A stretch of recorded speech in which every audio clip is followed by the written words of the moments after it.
Second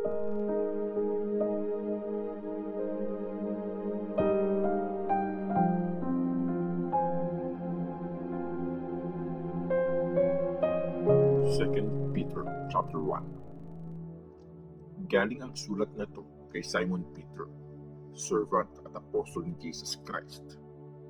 Para ito sa mga gaya namin na tumanggap ng napakahalagang faith dahil sa pagiging matuwid ng ating Diyos at Savior na si Jesus Christ. Sana maayos ang lagay niyong lahat at talagang na-experience niyo ang sobrang kabaitan ng Diyos habang mas lumalalim pa ang pagkakilala niyo sa Kanya at sa Panginoon nating si Jesus. Mga tinawag at pinili ng Diyos. Binigay na sa atin sa kapangyarihan ng Diyos ang lahat ng kailangan natin para mamuhay tayo ng totoong sumusunod sa Diyos. Tinanggap natin ito nung nakilala natin ang Diyos na tumawag sa atin para i-share ang kadakilaan at kabutihan niya sa atin. Dahil dito, binigay niya sa atin ang dakila at napakahalagang mga regalo na pinangako niya. Binigay niya yun para matakasan niyo ang mga nakakasirang pagnanasa na nasa mundo at maging kagaya kayo ng Diyos. Kaya gawin niyo ang lahat na makakaya niyo para dagdagan ang faith niyo ng kabutihan at dagdagan niyo ang kabutihan ng pagiging matalino. At sa pagiging matalino, idagdag niyo ang self-control. At sa self-control, pagtsatsaga. Tapos, idagdag niyo sa pagtsatsaga ang pagiging makadiyos. Yung pagiging makadiyos, samahan niyo ng pagmamalasakit sa kapwa. At yung pagmamalasakit, dagdagan niyo ng pagmamahal. Pag nasa inyo ang lahat ng qualities na ito at pinapalago nyo pa, may pakinabang at magiging mabunga ang buhay nyo dahil kilala nyo ang Panginoon nating si Jesus Christ.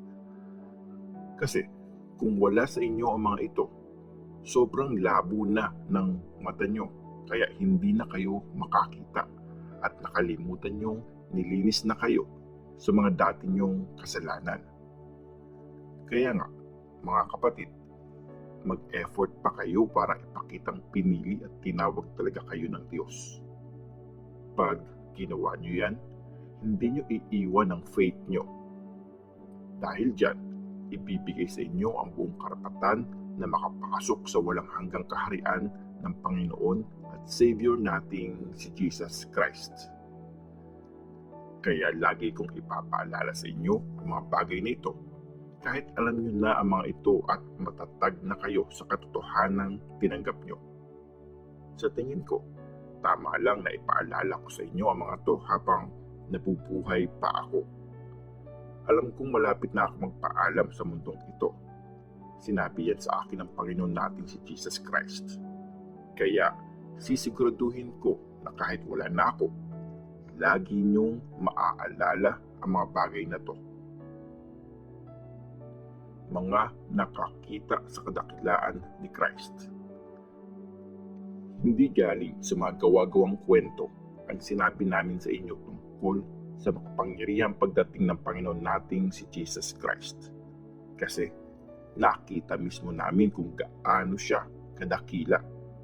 Nandun kami nung tinanggap niya mula sa Diyos Ama ang karangalan at kadakilaan. Sinabi sa kanya ng boses ng dakilang kaluwalhatian, "Ito ang minamahal kong anak na talagang nagpapasaya sa akin." Narinig mismo namin ang boses na yun galing sa langit kasi kasama niya kami dun sa banal na bundok. Kaya naging mas sigurado kami sa mensaheng pinreach ng mga prophets.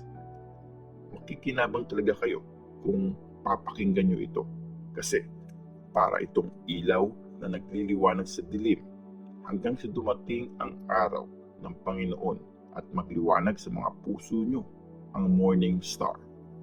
Ang pinaka-importante at lagi nyong tatandaan, walang taong kaya magbigay ng sarili niyang meaning sa kahit anong prophecy na nakasulat sa scriptures.